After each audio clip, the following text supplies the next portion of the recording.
Our title for today, 2021, Fruitfulness, Serving God Well Brings Fruitfulness. Okay, ilistan niyo po sa inyong mga notebook. In Acts chapter 2, verse 47, pero pag-uusapan po natin, Acts chapter 2, verse 42 hanggang 47. Sabi po dito, in verse 47, ito po yung pinaka main verse. O ito po yung pinaka pagpapala ng verse ng chapter 2. Verse 47 sa wikang English, praising God and enjoying the favor of all the people. And the Lord added, kung makita po natin yung salitang added, katumbas ito ng salitang fruitfulness. Sabi dito, and the Lord added to their number daily those who were being saved. Why? Kasi po, ang mga disciple ni Lord ay nagkaroon ng serving God well. Sa wikang Tagalog, sabi dito, nagpupuri sila sa Diyos at kinalugdan ng lahat ng tao. Bawat araw ay idinadagdag sa kanila ng Panginoon ang mga inililigtas. Malakas na palakpak sa ating Panginoon. Lagi nating nababasa po ang the Book of Acts. Sabi nga, ang Book of Acts, ito po yung Acts of the Holy Spirit. In Acts chapter 2, ang pinaka-context po nito, kung makikita po natin, after po ito, yung mga disipulo ng Panginoon ay napuspos ng banal na Espiritu Santo. Si Jesus Christ nandun na po sa langit, sa kanang trono ng ating Diyos.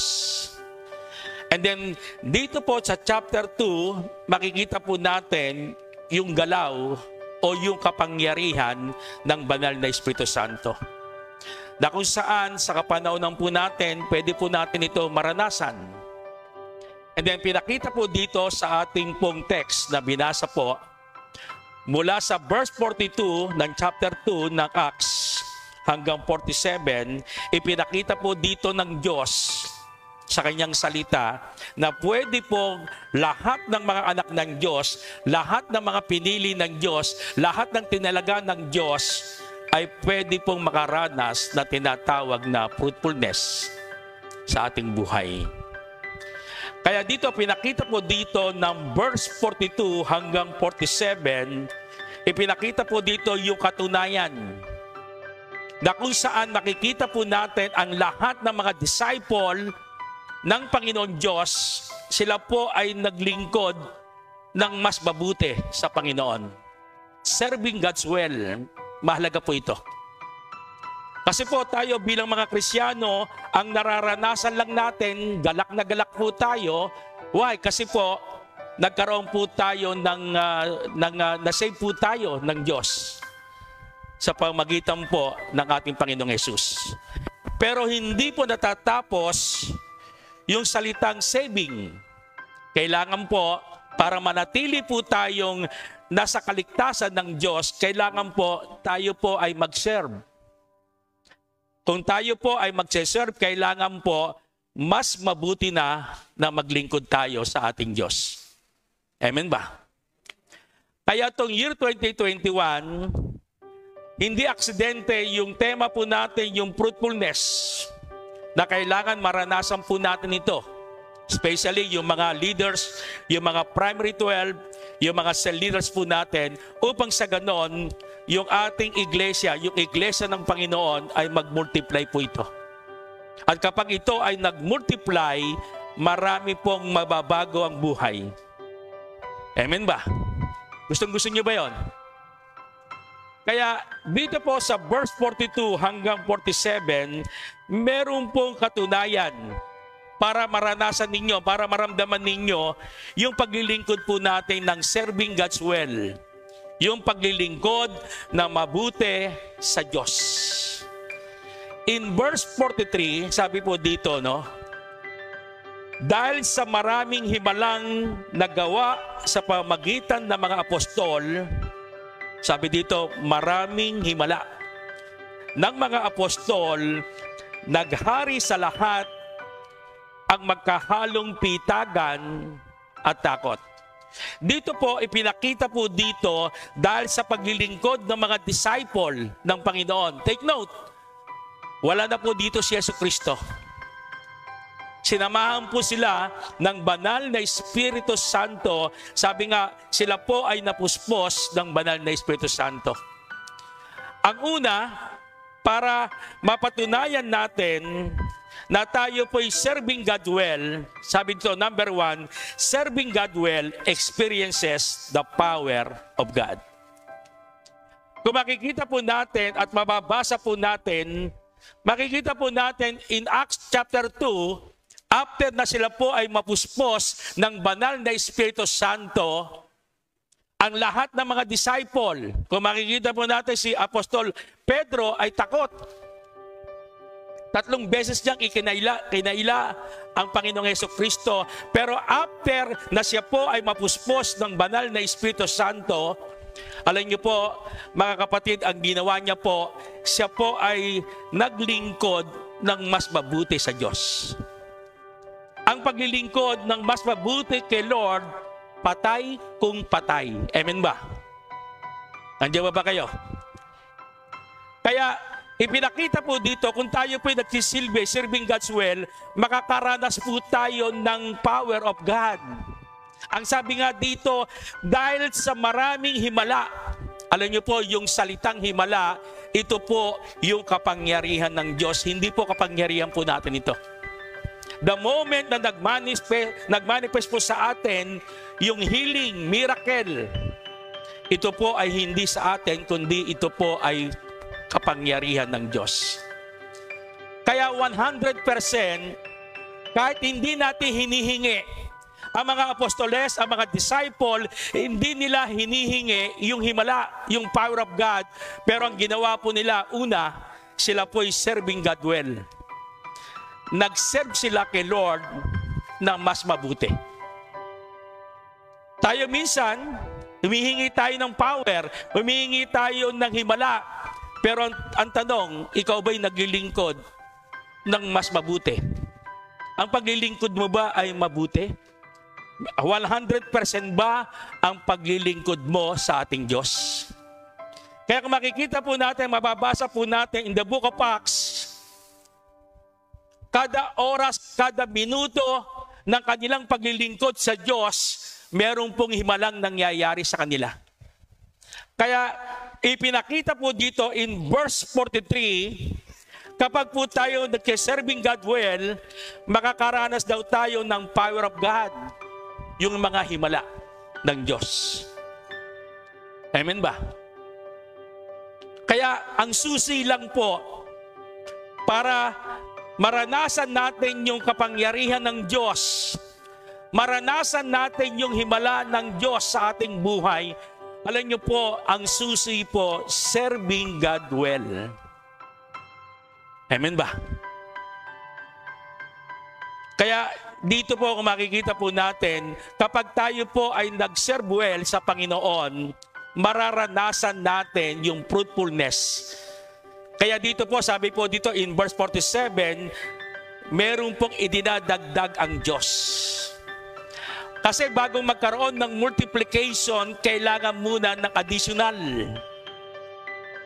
Kaya the moment tayo pong mga leader, tayo pong mga anak ng Diyos, pinupursige natin ng maglingkod ng mas mabuti sa Diyos, alam niyo po, makakaranas po tayo ng power.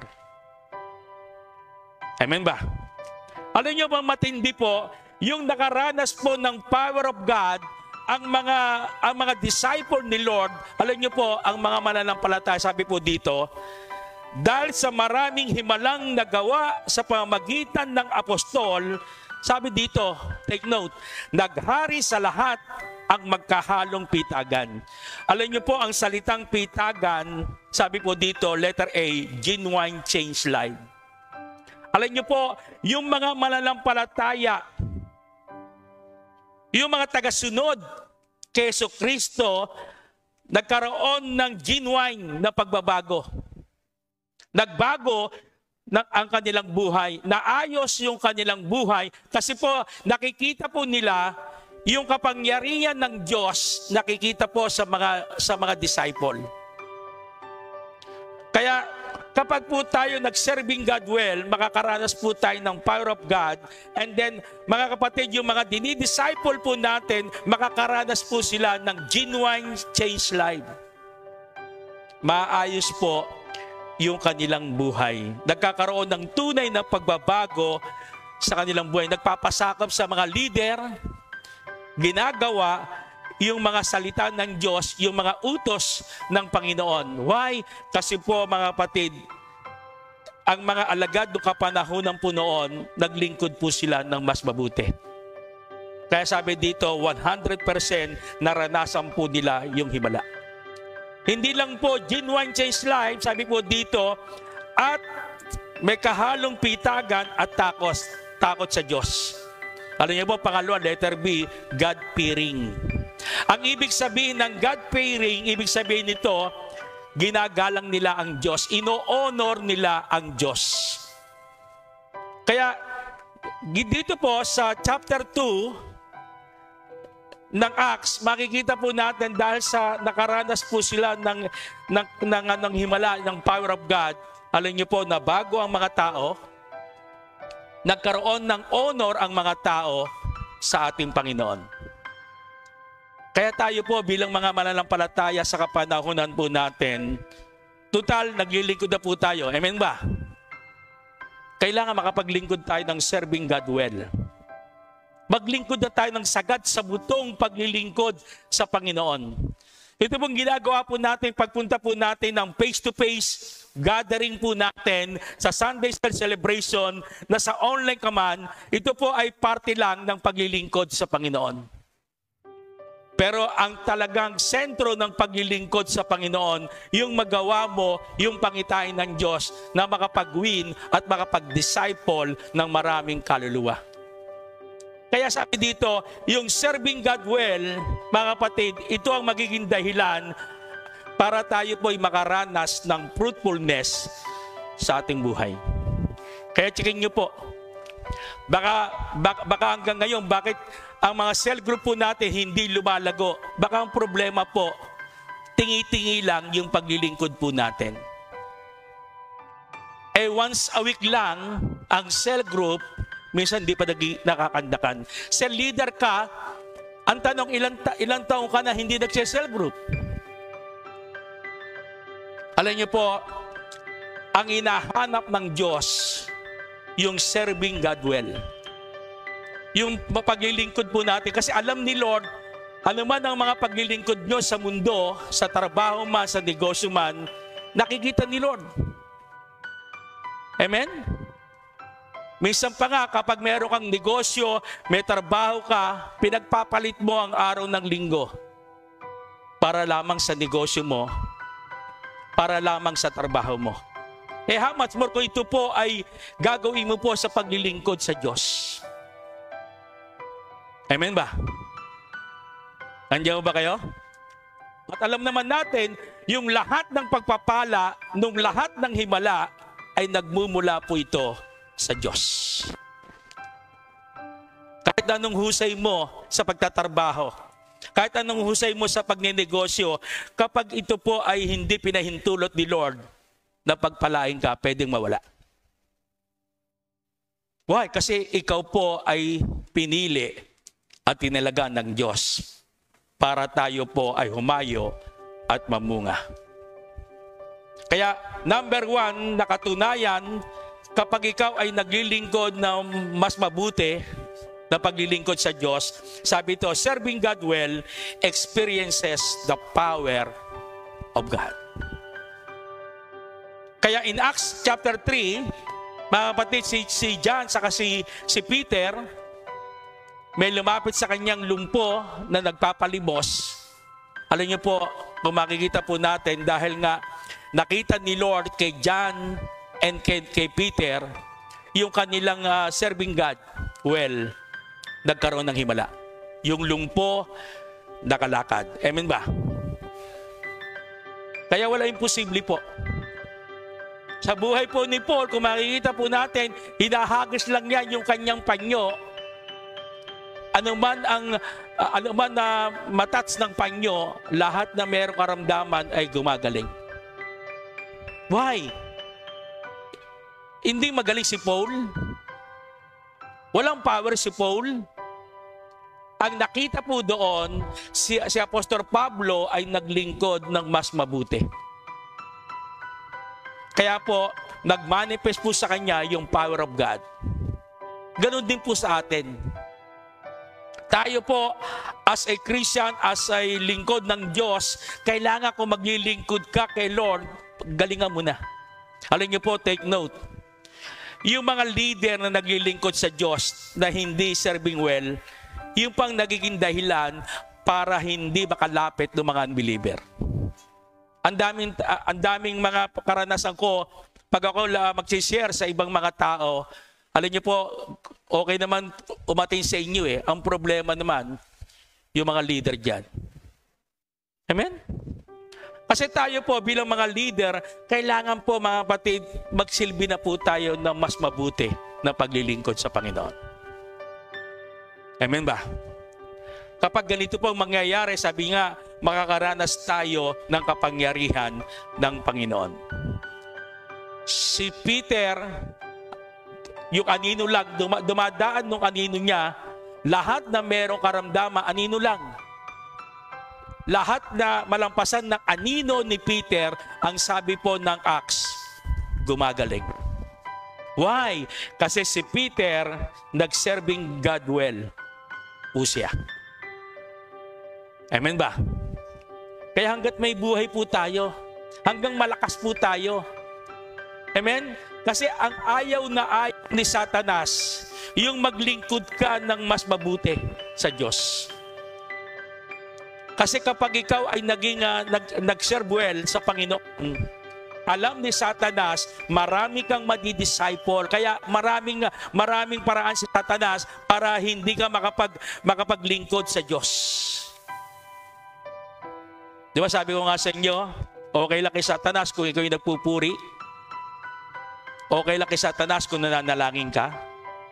Pero ang ayaw na ayaw ni Satanas, yung mag-serve God well ka. Kasi ayaw ni Satanas yan.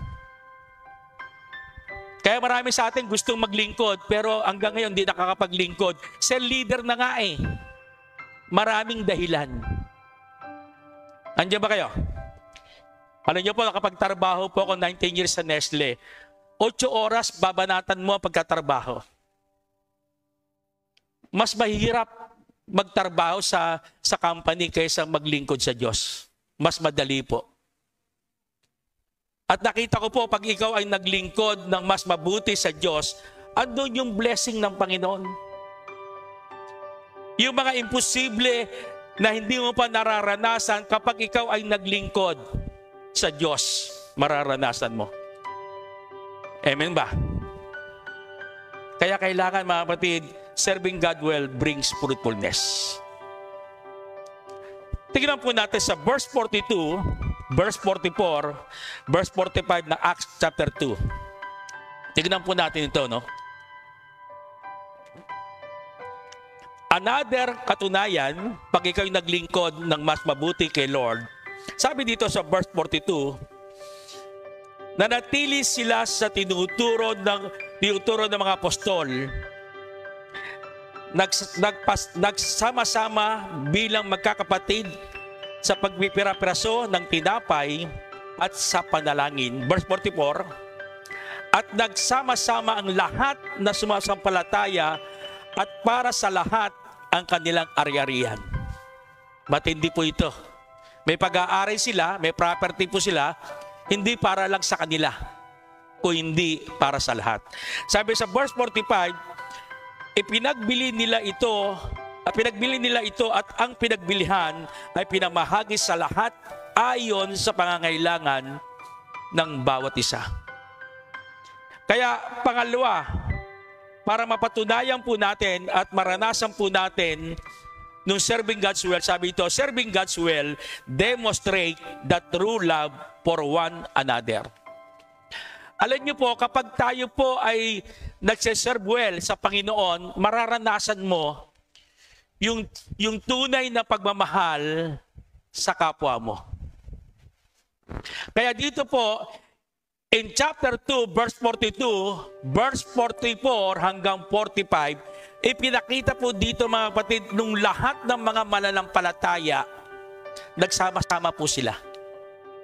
And then, yung kanilang mga property, hindi lang sa kanila, kundi para sa lahat.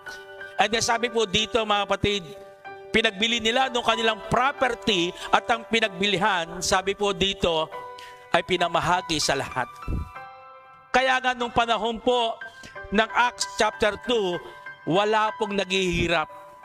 May mga crisis na nangyari sa kanila, pero dahil nga sa pagmamahal, sa tunay na pagmamahal sa bawat isa, at dahil po sa paglilingkod ng mas mabuti sa Diyos, mga kapatid, ipinakita po nila yung tunay na pagmamahal sa bawat isa. Amen ba?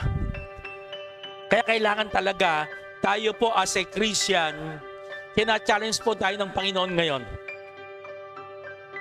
Bilang mga lingkod ng Diyos, kailangan makapaglingkod po tayo, serving God's will.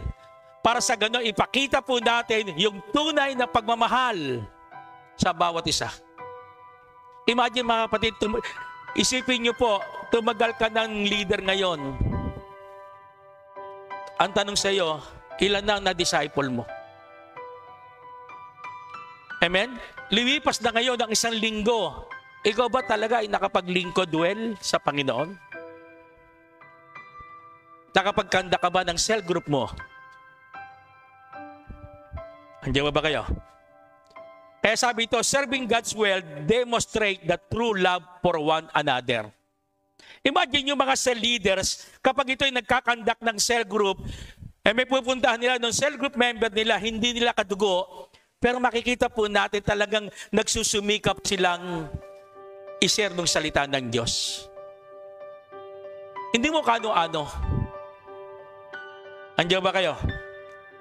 Kaya minsan kahit na kapatid mo, yung tunay mong kapatid, mas mahal mo pa sa kapatiran. Why? Kasi po, serving God's will demonstrate the true love for one another. Alam po, makikita po natin dito, sabi po dito sa verse 42, nanatili siya sa tinuturo ng mga apostol, letter A, committed to the Word of God teaching. Tindi, no? Kaya yung serving God's will demonstrate the true love for one another. Sabi sa verse 42, nanatili sila sa tinuturo ng mga apostol. Ibig sabihin, mga kapatid, committed sila sa salita ng Diyos. Pag sinabing committed, yung salita ng Diyos na pinapakinggan po nila, sinasagawa nila ito. Bawat mapakinggan nila sa mga leader, sa mga apostol, ang ginagawa po ng mga mananampalataya noon, committed po sila, ginagawa po nila ito 100%. Kaya matindi po ang nagagawa ng serving God's will. Amen? Lumalabas po yung tunay na pagmamahal po natin sa bawat isa. Kaya kapag ang cell group po natin, mga kapatid, pinospon po natin, natitigil po yung pagmamahal po natin. Hello? Buhay ba kayo? Sabi po dito, committed to the Word of God teaching. And then, letter B, sabi dito, committed to one another. Sa verse 44, sabi dito, nagsama-sama ang lahat na sumampalataya at para sa lahat ang kanilang ari-arian. Alam niyo po, committed to one another sila. Kaya sabi po dito ng Bible, kahit na may mga crisis, persecution, paghihirap, pero sabi doon, walang nagdarahop po sa kanila. Bakit? Matindi po, open po ang pagbibigayan. Amen? Kahit siguro yung pera nilang natitira, natatago nila, na para sa kanila, talagang nilalabas po nila ito at ibinibigay po ito. Hindi na tinitipid yung gawain ng Panginoon. Why? Why? Sabi nga, yung mga apostol ay serving God's will. And dahil dito, nagkakaroon sila ng committed to one another. Amen ba? Matindi ang bigayan, bumubuhos ang offering. Kaya naman, bumabaha ang pagpapala at wala pong naghihirap, nagkukulang sa kanila. Kaya kailangan po, mga kapatid, katulad ng mga early church, yung mga early disciple, naglingkod sila na mas mabuti sa Diyos. Kapag ganun din po tayo sa kapanahonan po natin. Kaya sabi ni Lord, ibigin natin ang Diyos ng buong puso, buong kaluluwa. Ang ibig sabihin nito, 100% ng paglilingkod sa ating Panginoon. Alam niyo po, sa buhay po ng mga disciple, ginawa po nila hanggang kamatayan nito. Kaya sabi dito, pangalawa, serving God's will demonstrate the true love for one another. Kaya kapag tayo po'y naglilingkod ng mas mabuti sa Diyos, ipinapakita mo sa ating kapwa yung pagmamahal po natin, yung tunay na pagmamahal po natin sa ating kapwa. Palakpakan po natin ang Diyos na buhay. Amen? Pangatlo, sabi dito, in verse 46, araw-araw sila ay nakakatipon sa templo. Tindi po nito. Nagpipira-piraso ng tinapay sa kanilang tahanan at nagsalo-salong masaya ang kalooban. Alam niyo po, kung makikita po dito dati, sabi ito, araw-araw sila ay nagkakatipon. Alam niyo po, pangatlong katunayan ng serving well, serving God's will, display a burning zeal for the ministry. Yung serving God's will, pinapakita nila nung apoy nila, yung sigasig nila sa kanilang ministeryo.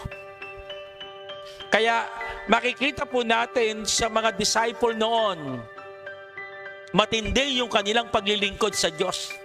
Sagat sa buto na paglilingkod sa Diyos. Kaya makikita po natin dito, ipinapakita po dito, sabi dito, araw-araw sila ay nagkakatipon sa templo. Letter A, devoted to the fellowship. Kaya kung ganito po tayo mga kapatid, wala na tayong ipopostpone na cell group. Yung ating 120 na cell group, every week, magkakandak po ito. Yung lahat ng mga primary 12 na 22, the primary 12, kapag magkakandak ito ng cell group once a week, dito nga mga kapatid, sabi po nung early church sa mga Acts, araw-araw sila po'y nagkakatipon-tipon. Tayo po nagkakatipon-tipon lang once a week. Amen? Tanong ko po sa inyo, yung sumapit po ng January hanggang ngayon, sa araw ng linggo, may absent ka ba? Pero pagdating sa Netflix, may absent ka ba? Pagdating sa Facebook, kailan ka umabsent sa pagbukas ng Facebook? Amen? Nakikita pa natin yung ating Facebook, 24 hours, parang 7-Eleven. Amen? Tulog na ang lahat, ikaw gising pa. Yung gabi, ginagawa mong araw, yung araw, ginagawa mong gabi. Amen ba?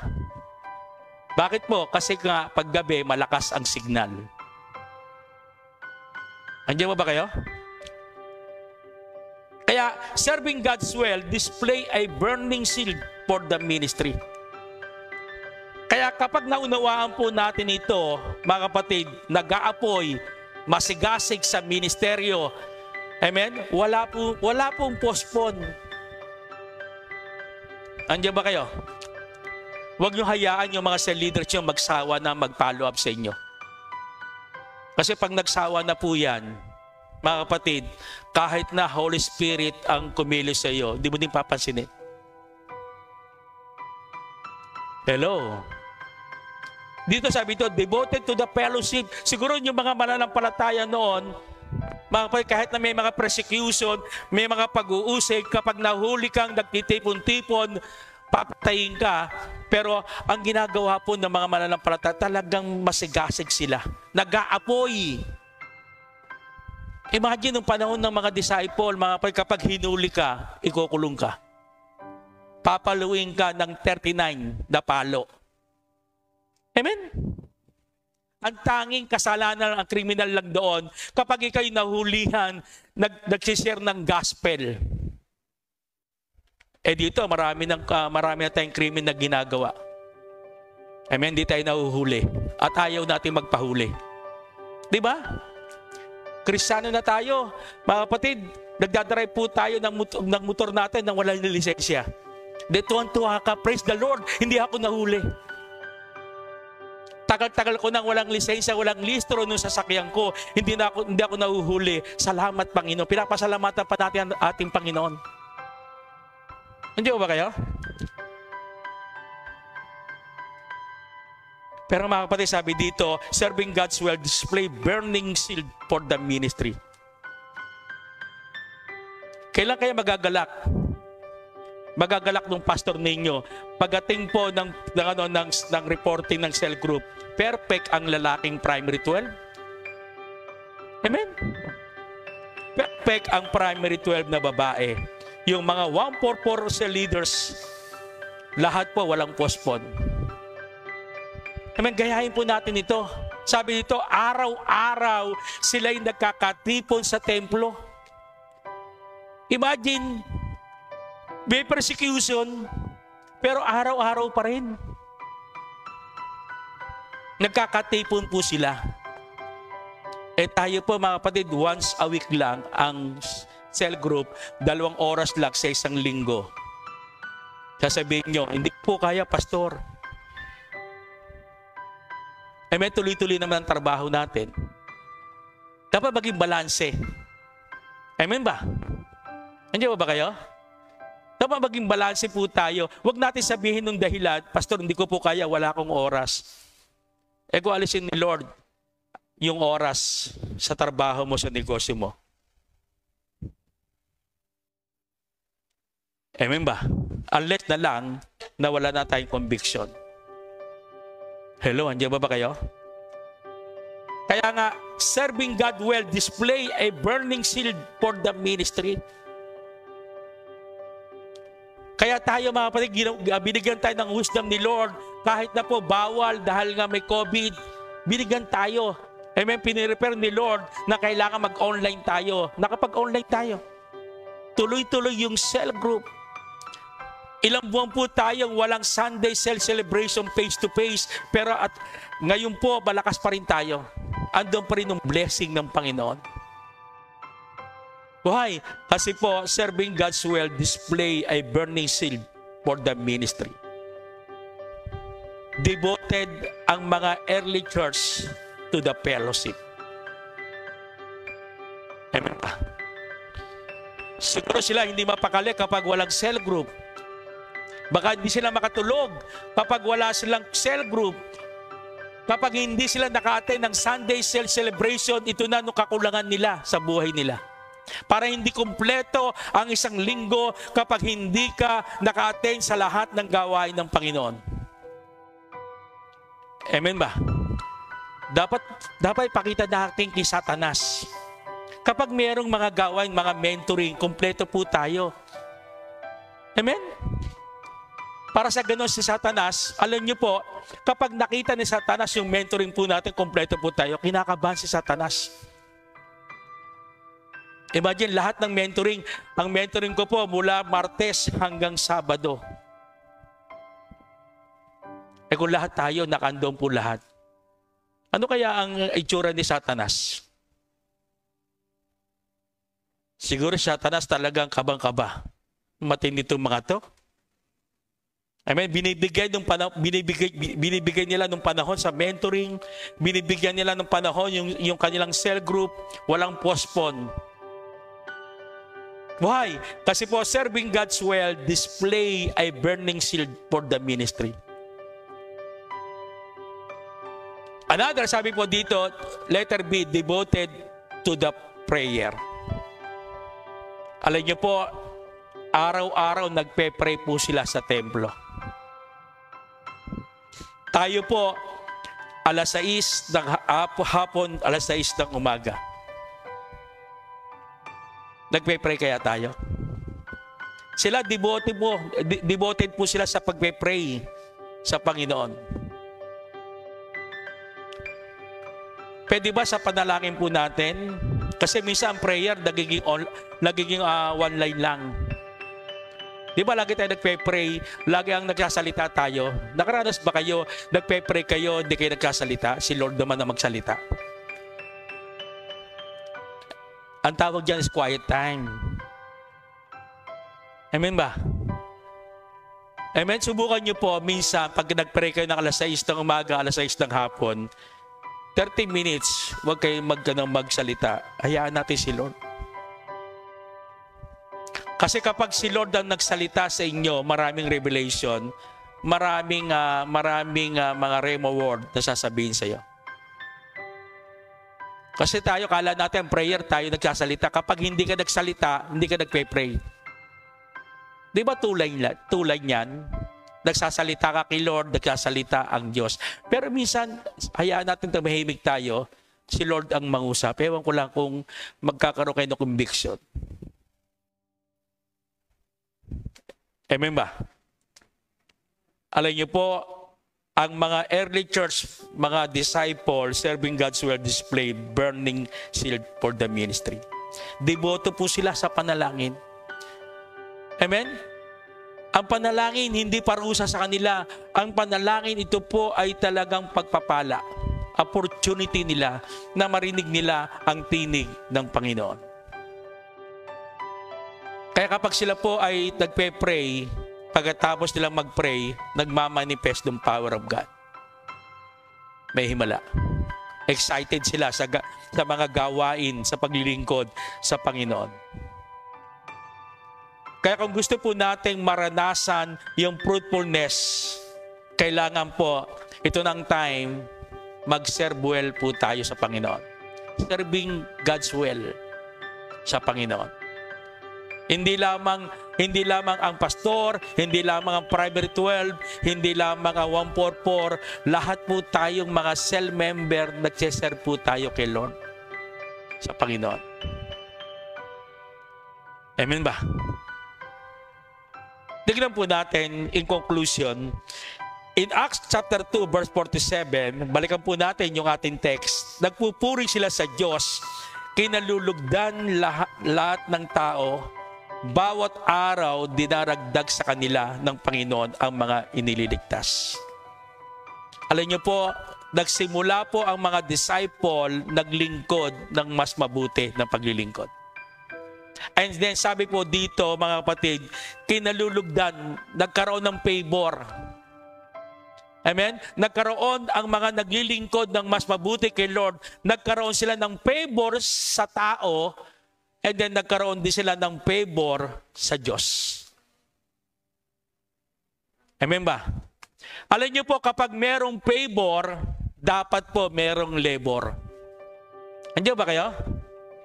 Kasi minsan nakakalimutan natin yung labor. Ito pong labor, ito po yung serving God's will. Kaya kapag meron pong serving God's will, ito po ang labor po natin. Kapag may labor po tayo sa Diyos, alam niyo po, 100% may favor po tayo. Ang sabi po dito ng Bible, mga kapatid, bawat araw ay dinadagdag sa kanila ang mga naliligtas. Amen ba? Alam niyo po, pag nakita ni Lord, tayo po bilang mga cell leader, talagang tayo po yung nag-serve God's will po tayo sa Panginoon. Kahit hindi ka pa humiling, hindi ka hihiling ng bayat lupa, hindi ka hihiling ng financial blessing, mag-serve well ka lang, darating po yun. Amen ba? Mahirap pa nang hingi ng hinga kay Lord at tinitignan ni Lord habang humingi ka, naglilingkod ka ba ng mas mabuti sa akin? Pero kapag ginagawa mo ay serving God's will, kahit hindi ka pa humihiling kay Lord, katulad siya ng Mike Lumens, hindi siya humihingi ng anak. Pero nakita ni Lord, nakita ni Propeta Eliseo, naglilingkod ng mas mabuti ito kay Lord. Alam niyo po, hindi hinihiling ng Shunammite women, ng babaeng balo, ay yung babae, mga kapatid, binigyan siya ng anak. Ganun din po tayo. Alam niyo po, itong church po natin, bunga po ito ng serving well.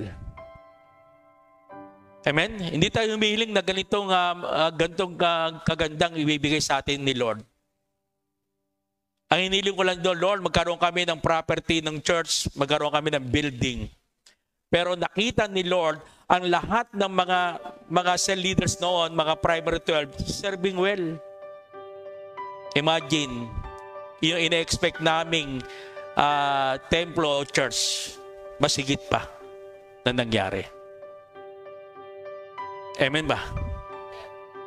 Kaya kapag ikaw talaga, mga kapatid, kaya sa totoo lang, pinagpe-pray ko, ang prayer ko po ngayon, magkaroon po ng mga negosyante sa church po natin na magiging prototype. Ang dahil negosyante sa atin, kaya lang gusto ko po magkaroon ng prototype, modelo. Kasi nga, nakikita ko po, mas magandang magnegosyo po kaysa magtrabaho. Kasi pag nagtrabaho kayo, talaga yung buong araw mo, minsan naapektuhan ng paglilingkod mo. Pero kapag ikaw ay naglingkod, kaya lang nakikita ko po, yung mga negosyante po natin, karamihan wala sa linggo. Amen ba? Kakabahan po ako, kaya kailangan talaga mayroon pong negosyante na talaga nag-serve God's will sa Panginoon. Maniwala po kayo, sabi nga dito, makaka-experience tayo ng power of God, ma-demonstrate po natin ang true love for one another, and then ma-display po natin yung burning shield for the ministry. Alam niyo po, kapag tayo nag-serve well sa Panginoon, may favor. Why? Kasi po, meron pong labor na ginagawa po tayo sa Panginoon.